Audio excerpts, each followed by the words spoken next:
Selamat pagi pemirsa, saya Maria Hutasoit akan menemani Anda dengan beragam informasi terkini di antaranya.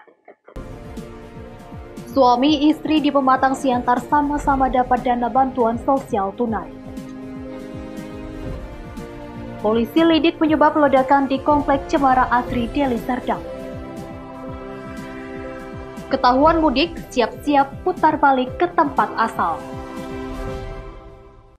Selain cuplikan berita tadi, kami juga akan menghadirkan beragam informasi lainnya. Pemirsa, kita jelang Sumut hari ini pagi selengkapnya.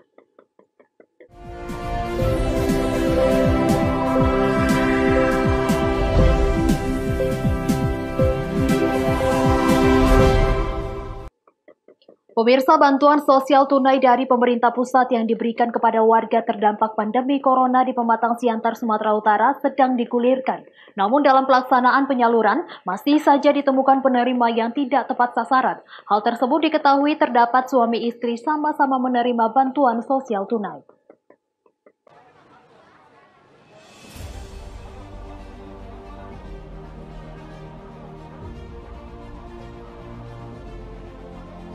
Di tengah masa keprihatinan akibat COVID-19 yang menurunkan perekonomian masyarakat, terlebih warga kurang mampu di Pematang Siantar, Sumatera Utara, menjadi harapan bagi warga kurang mampu dalam bantuan sosial tunai yang disalurkan oleh pemerintah pusat.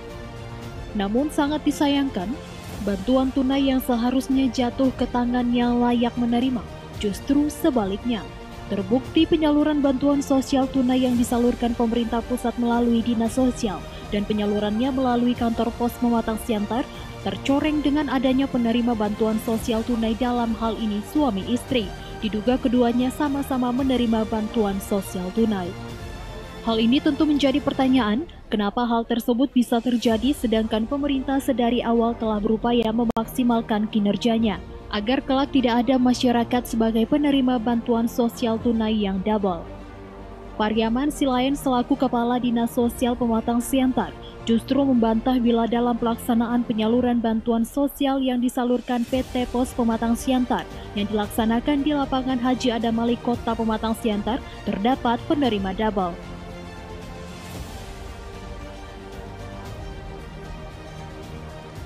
Saya pikir kalau bantuan sosial tunai ini tidak akan ada itu yang suami istri yang terima. Oh gitu Pak. Yang mungkin bisa terjadi overlapping adalah dia di BST atau bantuan sosial tunai itu satu keluarga dapat, ya itu per kakak, ya itu kemudian dia dapat di istrinya dapat di suaminya dapat di apa di bantuan Pemko, Pematang Siantar, pemerintah Kota Pematang Siantar. Inilah yang kita evaluasi karena tidak diberikan double. Jadi nanti kita akan alihkan yang double itu kepada warga yang memang layak untuk menerima bantuan tersebut.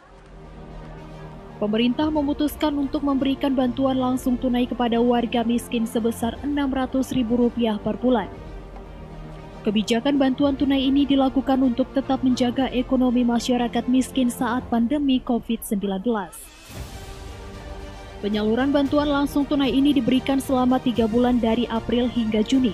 Bantuan ini hanya dikhususkan bagi warga miskin. Syarat penerima BST adalah keluarga miskin yang bukan termasuk penerima program Keluarga Harapan atau PKH, tidak memperoleh kartu sembako. Penerima bantuan langsung tunai ini didasarkan dari data terpadu kesejahteraan sosial. Ketentuan mengenai mekanisme pendataan penetapan data penerima manfaat dan pelaksanaan pemberian bantuan sosial tunai dilakukan sesuai ketentuan pemerintah.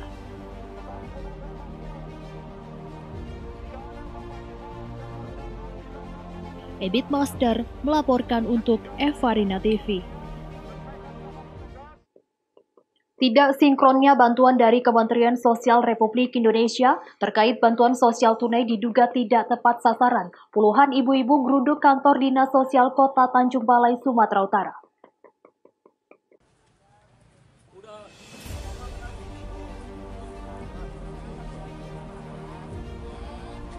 Puluhan ibu-ibu ini mendatangi kantor dinas sosial karena tidak puas hati atas bansos yang disalurkan pemerintah yang mereka nilai tidak tepat sasaran.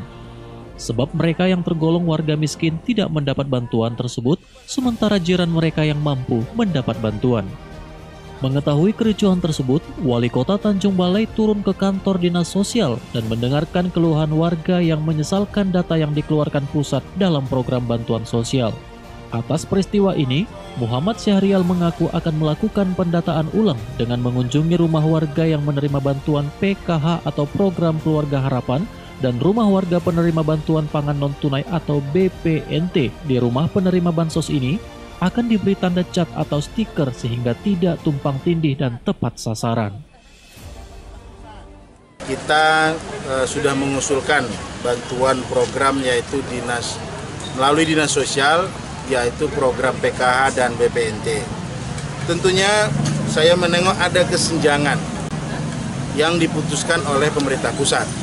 Oleh sebab itu kami dari pemerintah Kota Tanjung Balai ini akan melakukan cross check door to door ke rumah, melakukan pemilok ataupun dikasih tanda rumah warga.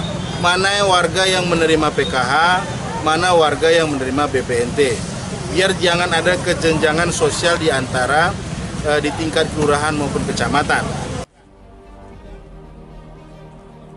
Untuk di Tanjung Balai jumlah penerima PKH berjumlah 9.091 orang, penerima BPNT berjumlah 17.545 orang. Seperti diketahui, program PKH adalah suatu program bantuan tunai yang diberikan kepada warga miskin, bukan warga mampu. Wanda Pratama melaporkan untuk Evarina TV. Polres Tanah kumpulkan sayur dan buah sebagai makanan untuk satwa yang berada di Medan Zoo Kota Medan yang turut terdampak COVID-19. Bantuan ini diharapkan dapat membantu pihak Taman Hewan dalam memberikan makanan terhadap satwanya.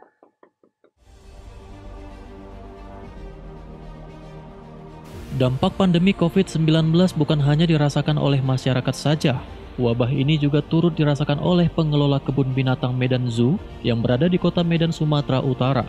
Pasca ditutupnya sektor pariwisata di Kota Medan, Medan Zoo mengalami kesulitan dalam pemberian makan satwa. Hal inilah yang membuat Satuan Lalu Lintas Polres Tanah Karo berinisiatif untuk mengumpulkan sayuran dan buah dari pasar untuk diberikan kepada Medan Zoo. Sejak pagi hari, petugas turun ke pasar mengumpulkan sayur dan buah dari para pedagang. Masing-masing pedagang pun dengan sukarela memberikan sayur dan buahnya kepada petugas yang dikumpulkan di mobil petugas. Menurut Kasat Lantas Polres Tanah Karo, kegiatan ini untuk membantu Taman Hewan yang sudah kesulitan dalam pemberian pakan satwanya, dan sekaligus mengharapkan kepada masyarakat untuk peduli terhadap satwa yang berada di Medan Zoo yang juga turut merasakan dampak COVID-19. Seperti yang kita ketahui bahwa yang terdampak COVID ini tidak hanya manusia saja, tetapi beberapa kebun binatang di Indonesia juga terdampak akibat dari COVID ini. Salah satunya ialah kebun binatang Medan, di mana akibat tidak ada pengunjung, maka tidak ada pemasukan untuk belanja makanan hewan-hewan yang ada di kebun binatang tersebut. Manajemen Medan Zoo berterima kasih kepada pihak yang membantu pemberian pakan satwa, di mana pasca penutupan Medan Zoo tidak ada lagi pemasukan untuk pembelian bahan makanan. Kondisi Medan Zoo saat ini dalam keadaan baik-baik aja, satwanya pun baik-baik aja dan sehat-sehat saja, sama seperti sebelum masa pandemi. Ya, untuk sekarang ini Bu, ada nggak yang masalah atau kendala yang kita hadapi selama masa pandemi ini Bu? Masalah yang kita hadapi masa pandemi yaitu di tanggal 23 Maret penutupan total semua objek pariwisata di Kota Medan, sehingga kita bingung karena pemasukan kita hanya berasal dari tiket pengunjung. Nah, di situ kita mulai galau, di situ kita mulai membuat aksi seperti penggalangan dana dari masing-masing pegawai, dan sampai timbul wacana dari tim kita secara keseluruhan, yaitu pengumpulan koin penyelamatan satwa yang dilindungi. Bantuan ini diharapkan dapat membantu pihak Taman Hewan dalam mengatasi krisis pangan yang saat ini dialami dan menggugah masyarakat untuk peduli terhadap lingkungan. Chandra Bukit melaporkan untuk Evarina TV.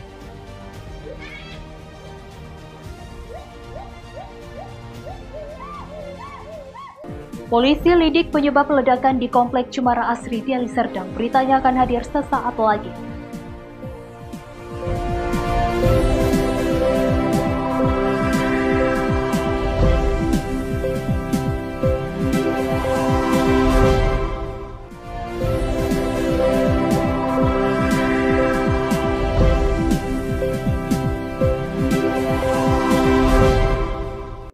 Terima kasih masih bersama kami.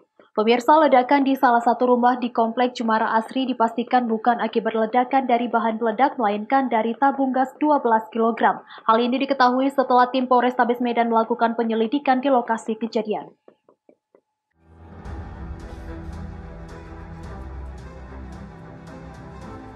Dari hasil penyelidikan tim Inafis dan tim penjinak bom Brimob Polda Sumatera Utara di lokasi ledakan di Jalan Jambu Komplek Cemara Asri Medan Estate Kabupaten Deli Serdang tidak ada ditemukan bahan peledak.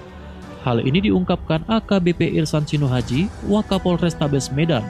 Dirinya mengaku dari hasil penyelidikan pihaknya tidak ada menemukan bahan peledak apapun. Ledakan ini diduga kuat akibat kebocoran tabung gas yang berukuran 12 kg. Setelah dilakukan penelitian oleh tim, sementara ini itu diakibatkan oleh ledakan gas. Nah, cuman untuk lebih spesifik lagi, ini tahap kedua adalah kita tim Inafis sedang bekerja di dalam. Yang jelas rekan-rekan kami dapat sampaikan bahwa ini bukan akibat bahan peledak. Bukan akibat daripada kegiatan kelompok tertentu, bukan. Ini karena adanya ledakan, mungkin karena kebocoran dan lain sebagainya daripada tabung gas.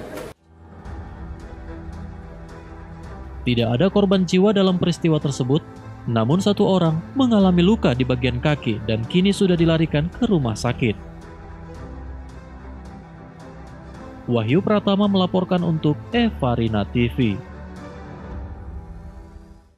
Guna mendukung para tenaga medis yang menjadi garda terdepan menangani pasien COVID-19, pemerintah Kabupaten Simalungun mendapat bantuan dari berbagai perusahaan swasta. Bantuan tersebut diterima langsung oleh tim gugus tugas COVID-19 Simalungun.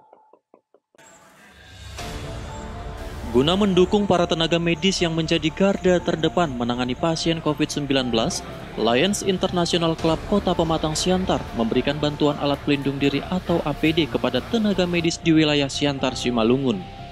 Gugus Tugas Percepatan Penanganan COVID-19 Simalungun apresiasi bantuan dari Lions International Club Siantar. Bantuan yang diberikan berupa alat pelindung diri sebanyak 85 pieces yang diserahkan Lions Club dan diterima oleh juru bicara gugus tugas Akmal Siregar di posko tanggap darurat COVID-19 Kabupaten Simalungun. Saat menerima bantuan tersebut, Akmal Siregar menyampaikan ucapan terima kasih telah memberikan bantuan alat pelindung diri kepada Pemkab Simalungun melalui gugus tugas percepatan penanganan COVID-19.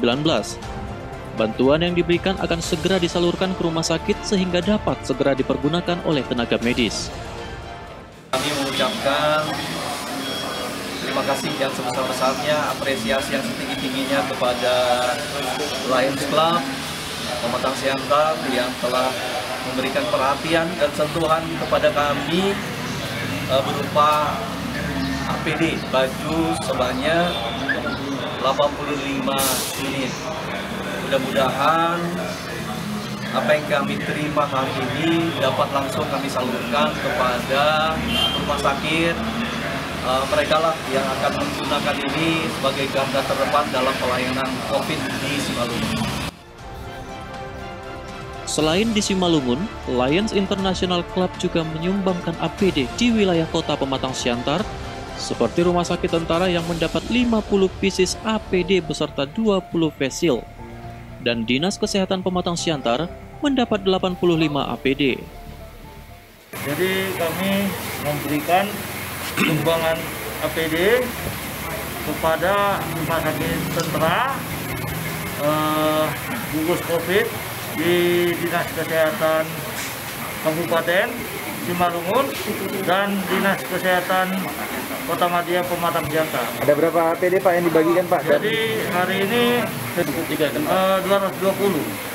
Jadi 85 ke gugus COVID Simalungun, 85 ke Dinas Kesehatan Kota Madia Pematang Siantar, 50 ke Rumah Sakit Tentara, beserta 20 facial. Total bantuan tahap keempat yang diberikan Lions Club untuk wilayah Siantar Simalungun sebanyak 220 pieces alat pelindung diri serta 20 face shield. Dosi Simarmata melaporkan untuk Evarina TV. Hujan deras disertai angin kencang membuat 250 rumah di Pematang Johar, Kecamatan Labuhan Deli, Kabupaten Deli Serdang, Sumatera Utara rusak parah.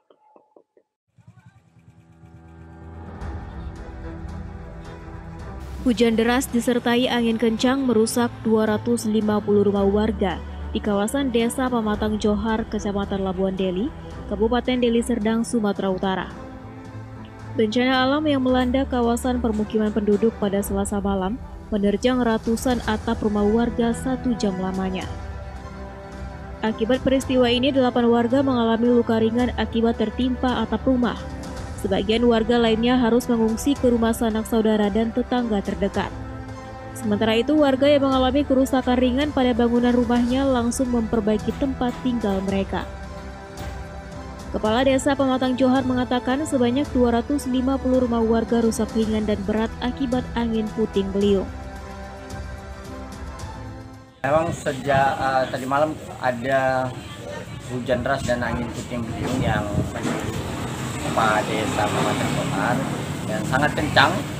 Ini memang yang mengakibatkan hampir 250 rumah, baik itu berat, sedang, dan ringan, dan itu yang terjadi di seluruh areal Pematang Johar.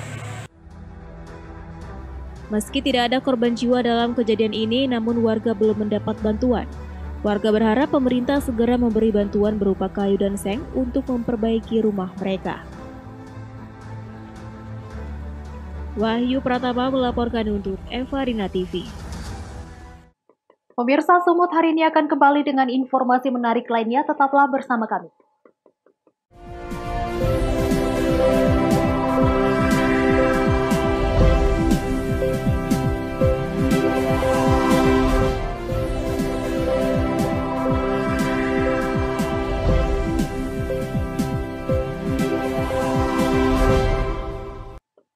Terima kasih masih bersama kami. Pemirsa, Kapolres Tebing Tinggi beserta Wali Kota Tebing Tinggi memantau beberapa pos pelayanan terpadu atau pos checkpoint yang berada di wilayah Polres Tebing Tinggi guna mengantisipasi atau mencegah bila ada pemudik yang nekat akan disuruh putar balik.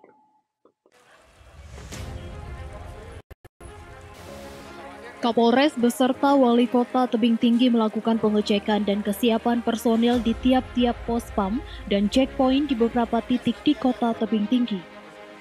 Selain pengecekan pos PAM, Wali Kota juga memberikan bantuan kepada para personel baik TNI, Polri, serta tenaga medis berupa obat-obatan serta vitamin dan alat pelindung diri.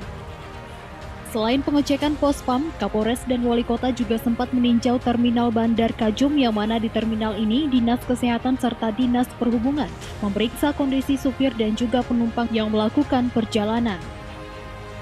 Di wilayah hukum Polres Tebing Tinggi menyediakan 4 pos PAM, 3 pos checkpoint di tapal batas, dan 1 pos pemantauan. Kapolres mengatakan sesuai perintah dari pemerintah dan Kapolri untuk tidak mudik. Jika nanti masih saja ada yang membandel akan disuruh putar balik.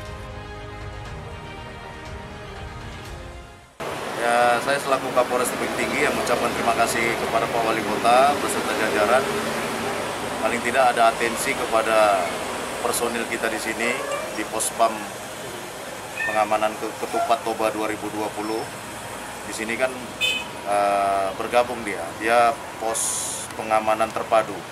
Ada Polri-nya, kemudian ada TNI-nya dari Koramil, kemudian ada dari Dishub, kemudian ada dari Satpol PP Pemkot Tebing Tinggi. Hingga saat ini, belum terlihat arus mudik yang terpantau di Kota Tebing Tinggi. Alex Garingging melaporkan untuk Eva Rina TV. Hampir 4 tahun, 2 pasangan penderita kelainan usus butuh uluran tangan pemerintah Kota Tanjung Balai dan Dermawan untuk kesembuhan si buah hati.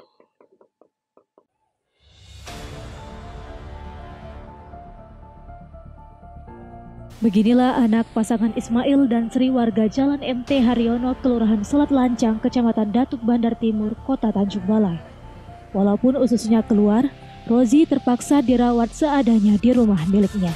Orang tua Rozi tidak membawa anaknya ke rumah sakit karena tidak mampu membayar rumah sakit dan biaya pengobatan. Pasalnya, biaya perobatan hampir 10 juta rupiah setiap kali datang. Sebelumnya, Rozi berulang kali berobat di Rumah Sakit Kota Tanjung Balai dan Rumah Sakit di Medan. Namun, karena keterbatasan ekonomi, akhirnya anak pasangan Ismail dan Sri terpaksa dirawat di rumah saja. Dari lahir dia nggak bisa membuang kotoran dari bawah. Sementara waktu ada penyempitan, maka tak bisa dia membuang salurannya ke bawah, maka masuk rumah sakit. Inilah dibuat anus buatan ini dari samping. Menurut dia dokter itu katanya hisbrum, anusnya nggak bisa memompa ke bawah, katanya ada kesenjangan lah begitu. Makalah disarankan orang tua di samping lah membuat anus buatan ini. Sudah sering melakukan kontrol ke rumah sakit dokternya itu dibilangnya harus beli alat. Beli alat itu dibilangkannya harganya sekian Bu katanya. Waktu itu saya dengar 10 juta. Tapi nggak tahu lah Pak sampai sekarang ya kan karena udah 4 tahun yang lalu. Berharap kepada pemerintah Kota Tanjung Balai dan para dermawan bisa membantu kesembuhan putra kesayangannya. Wanda Pratama melaporkan untuk Eva Rina TV. Pemirsa, informasi tadi sekaligus mengakhiri pertemuan kita dalam Sumut hari ini pagi. Saya Maria Huta Said mewakili kerabat kerja yang bertugas pamit undur diri dari hadapan Anda. Terima kasih atas kebersamaannya dan sampai jumpa.